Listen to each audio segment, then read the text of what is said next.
Hello, welcome to maternity nursing. This is the topic of health problems during pregnancy with me, Nurse Kinanti, and this slides was prepared by Nurse Ballot Lydia Ingrid.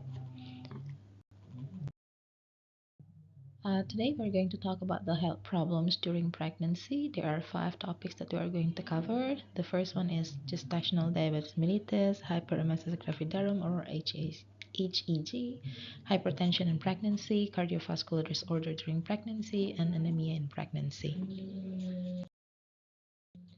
What is gestational diabetes mellitus or GDM? So it is the diabetes that occurs during pregnancy, where else before pregnancy the mother did not have diabetes. And there will be a carbohydrate intolerance that varying degrees with onset and first known during the pregnancy. So the mother, when she is not pregnant, she doesn't have diabetes, but then once she's pregnant, she start to develop diabetes. What are the signs and symptoms for diabetes mellitus or gestational diabetes? The first one is often feel hungry, often feel thirsty, frequent urination, there is sudden weight loss, the mother become easily tired, there is tingling sensation in hands and feet, the mother has blurred vision, and sometimes when there is wound, there will be longer time for the wound to be healed. And what are the other risk factors for GDM? The first one is obesity with BMI above 30. There is family history of hypertension. There is history of repeated abortion. There is history of preeclampsia during the pregnancy. And there is factors of ethnicity such as Asian or Middle Eastern ethnicity. And there is also the age that over 35 years old. So if you can see here, there is the risk factor for gestational diabetes mellitus.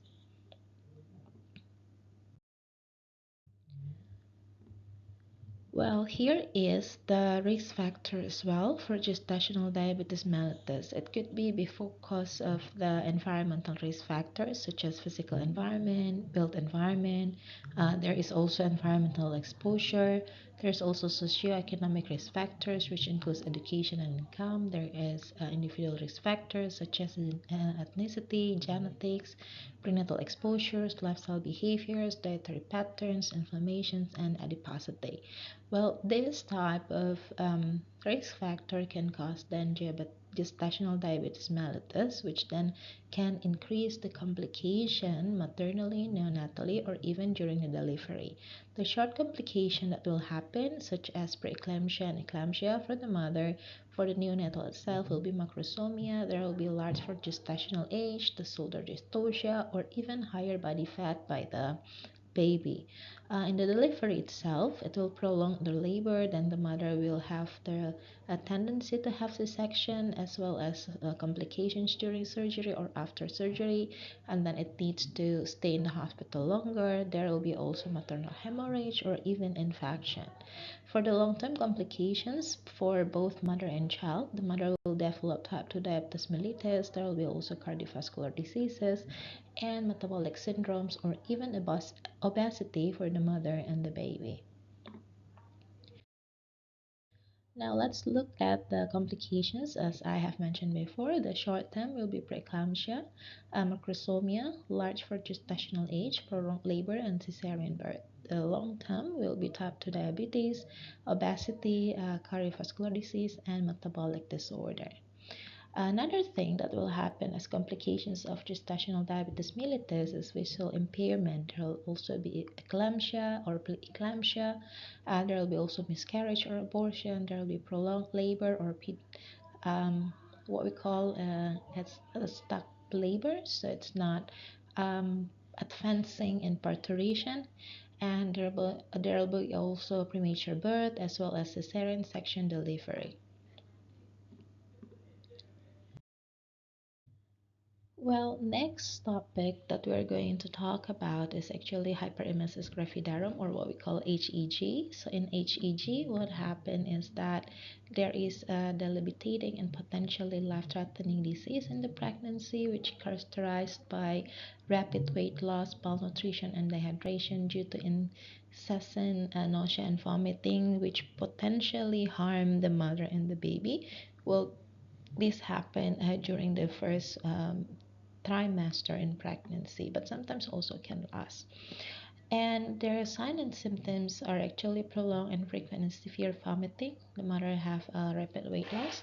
There are signs and symptoms of dehydration, such as dry mucous membranes, poor skin turgor, and even malaise or weakness. And the mother will eventually have a low blood pressure. What the intervention that we can perform during hyperemesis gravidarum? The first one is we assess the factors that probably possibly contribute to nausea and vomiting, and we reduce or eliminate those factors so it won't trigger any nausea and vomiting, such as probably odor. If the mother cannot smell rice or cannot smell milk, then we'll eliminate the odors and the source of odors so that the mother won't have nausea and vomiting. Then we provide emotional support. We provide also comfort measures. We ask the mother to wash the mouth, to brush her teeth so that she will have a good oral hygiene. We can also help the dehydration by administering fluid intravenously. We can also collaborate to do intervention in giving electrolytes or even antiemetics according to the doctor's prescriptions or the order. We also weigh the mom daily to check how much weight she has been losing, and we also monitor the intake and output, especially the urine specific gravity, so that we can monitor the hydrations of the mother. And obviously, we have to monitor the nausea and vomiting in this mother with hyperemesis gravidarum. Well, the next one that we are going to talk is hypertension in pregnancy, or what we call eclampsia or preeclampsia. So in here we have the definition. We understand that the hypertension in pregnancy occurs when the systolic blood pressure is above 140 millimeter Hg, and then the diastolic blood pressure is also higher than 90 millimeter Hg. So it's both high in the systolic and diastolic blood pressure for the mother with pregnancy. And the risk factor can be primigravida, can be hyperplacentosis, which refer to the conditions of Rayner syndrome, where the placenta activity is increased or excessively during the pregnancy. And this is marked by the elevated ACG levels. The placenta also become enlarged, and then there is also potentially maternal symptoms to the mother. And another risk factor that can happen to induce hypertension in pregnancy is when the mother age is over 35 years old. And also, if there are a history for a family in the mother or of hypertension, then there is possibility that the mother also will develop hypertension in pregnancy, as well as if the mother has the history of kidney disease, or even in the previous pregnancy the mother has hypertension before pregnancy. So this will also be the risk factor to have hypertension in pregnancy. Another risk factor is if the mother with BMI more than 35, so in obesity, so this also will induce the hypertension during pregnancy to the mom. Another one is you're talking about the classification of hypertension in pregnancy. So we know what is gestational hypertension. So this is where the blood pressure is around more than 140 over 90 mmHg at gestational age more than 20 weeks. There's no previous history of hypertension, and there's no previous history of proteinuria. So the second one we called preeclampsia and eclampsia. So preeclampsia is when the blood pressure is elevated. It is 140 over 90 mmHg at gestational age more than 20 weeks, without a history of hypertension, as well as without being accompanied by proteinuria. And the normal And then when we do the blood check, urine check for proteinuria, we find that it is 5 grams or more per liter in 24 hours, or qualitatively it's 3 plus or 4 plus. Another condition is what we call eclampsia. So eclampsia is when we have preeclampsia, but then we have the occurrence of seizure. So then this all four things added with a seizure, that's what we call eclampsia. When we have another condition or classification in hypertension in pregnancy. Number three is preeclampsia superimposed on chronic hypertension.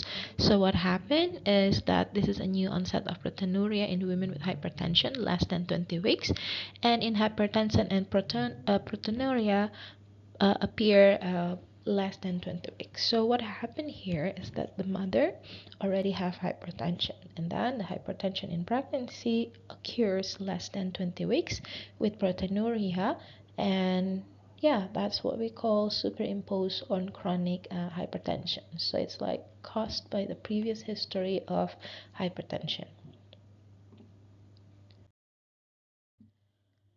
Now let's move on to the sign and symptoms of hypertension in pregnancy. So the sign and symptoms of hypertension in pregnancy includes the systolic and diastolic pressure that is above the normal 140 and 90 mmHg. There is proteinuria plus one or more. There's improved liver function, and there's decrease in kidney function, as well as there's problem with coagulopathy. With medical treatment, what we'll do, we administer the MGSO4, and we also administer the antihypertensive, and we also manage the outpatient life of the patient because the patient is with hypertension. With all this medical treatment, we notice that we have to collaborate, so we wait for the doctor's order and prescription so that we can do the administration of the drugs so to help the mother. As nurses, what we can do in our nursing intervention for hypertension in pregnancy, the first one, obviously, we have to routine measure the blood pressure. We collaborate with the doctor so they can prescribe and we can administer the antihypertensive and MGSO4 according to the prescription, as well as we do assessment. So we watch for the changes that might happen in the central nervous system, such as headache or changes in fascia. We also check the urine, collaborate again to do the check in urine for proteinuria, as well as we maintain the bed rest in the lateral supine position. So we don't want to cause any pressure to any parts of the body, so we maintain bed rest so that it will decrease, then hopefully it will decrease then the blood pressure of the mother. Another thing that we can talk today is about cardiovascular disorder during pregnancy. So what is that? It is the heart disease that occurs in pregnancy, and it is high in morbidity and mortality during the pregnancy or even childbirth. With this maternal heart disease, whether the mother has it congenitally or it is just acquired heart disease, so it's just happened, it is still a risk factor for maternal and infant mortality because the heart has problems, so the mother and the baby will have problems during the pregnancy and childbirth. So, what are the classifications according to New York Heart Association? So, there are four classifications. For class 1, it is still uninterrupted activity, so there is no limit for physical activity. With class 2, it is a limited physical activity, but there are no symptoms when the mother is at rest. So, they can do physical activity, but if you feel tired, heart palpitations, shortness of breath, or there are angina pectoris episodes, then you have to rest. And then class 3, it is where the limited light daily activity is now happening. So even if you work a little, you feel tired, then you start to develop short of breath, and then your heart is start to have a palpitation. It means you have to take a rest because it is class 3 cardiovascular disorder in your pregnancy. With the class 4, it is the worst, the severe one. So you have to rest all the time, but even the rest itself can cause some complaints.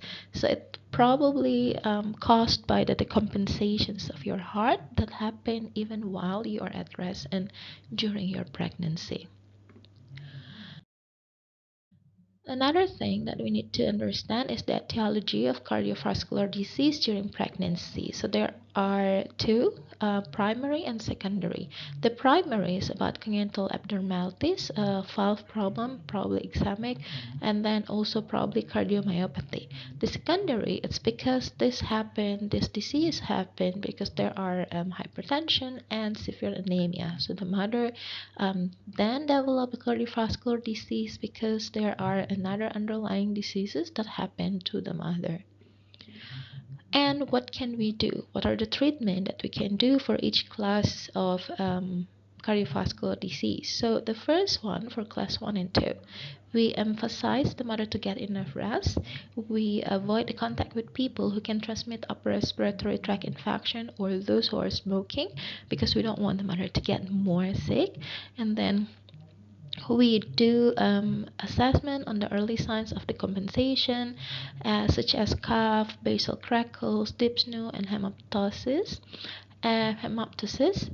And then we also probably admitted, like in collaboration with a doctor, we admit the patients earlier before the delivery, like around 2 weeks, so that we can make sure that the mother have enough rest before the delivery. Now, talking about the treatment for class 3 and class 4. So for class 3, there are like for class 3 and class 4, the possible treatment that can be done is actually termination of the pregnancy. So we do C-section. But then we can also continue the pregnancy with complete bed rest and close supervision. This is to help the mother and the baby um, finish the 40-week cycle of pregnancy, and we need to make sure that the mother is being rest in a half sitting position like this so that it won't cause compression to the heart and won't put extra load and work to the heart of the mother. And we really advocate that if the mother is with class 3 heart disease, the mother should not be pregnant. And even in class 4, we really ask that the mother cannot be pregnant or won't try to even get pregnant. Now, let's talk about another disease that or problem that commonly happen in pregnancy. It is the anemia in pregnancy. So the definition is actually the condition where there are insufficient electrocytes to deliver oxygen according to tissue requirements. So there are insufficient of electrocytes, so the mother will feel like dizzy during the time of pregnancy, and is confirmed by the level of hemoglobin that is less than 11 gram per dl, or when the hematocrit is less than 33%. And this anemia sometimes happen because also the mother is experiencing iron deficiency anemia, which then 75% of the cases of anemia happen because of this. And the reason is because there are nutritional deficiency to the mother during their pregnancy. Well, for a risk factor in anemia, we talk about the nutrition intake. So we understand that someone is pregnant, the body needs a lot of nutrients, so there will be a balance and an adequate nutritional intake. But we also understand that women needs to be advised to consume food that are varied in nutritional composition, especially iron, folic acid, B12, so that we can prevent anemia. Another risk factor is about diabetes gestational. We understand that if the 40 to 90% iron levels are reduced in the organ because of diabetes, so the mother suffered, and especially the baby, the units inside the mother also suffered. Another thing is because of multiple pregnancy. So when it is a multiple pregnancy, the pregnancy more than one, we understand that the needs of iron requirements become higher, but then there's no enough nutritional intake. That's why it triggers the anemia, as well as teenage pregnancy. So if the mother is still a teenager, then this can lead to anemia because there are a lot of factors that can cause it, such as infectious disease, genetics, and even inadequate nutritional status. Now, another condition that can be the risk factor for anemia in pregnancy is actually inflammation and infection in pregnancy. So there are the needs that increase during the infection and inflammation because the body required to be healed, and then it needs like a lot of nutritional intake and it's just limited. That's why it's 10 level of anemia. Another sign and symptoms that we can watch or we can observe on our mothers are that there is low tolerance for physical activity, there are shortness of breath during light activity, and the mother then said she is easily get tired. What we need to be aware of is that when the degree of anemia become more severe, so what will happen? The mother will decrease performance and endurance, become more apathy, restlessness, cognitive and concentration problems, shortness of breath, palpitations, dizziness. There will be orthostatic hypotension. There is pallor throughout the body, and if even like there will be systolic murmur in the mitral valve of the heart. So I think this the prevalence of anemia and globally it's 38.2, in Southeast Asia is 48.7, and in Indonesia itself, according to Riset Kesehatan Dasar in 2018, it is 48.9. So it's kind of like a high number of anemia that happens in pregnant mother all over Indonesia. So this is a prayer for you. Thank you, God, for the gifts of knowledge and faith.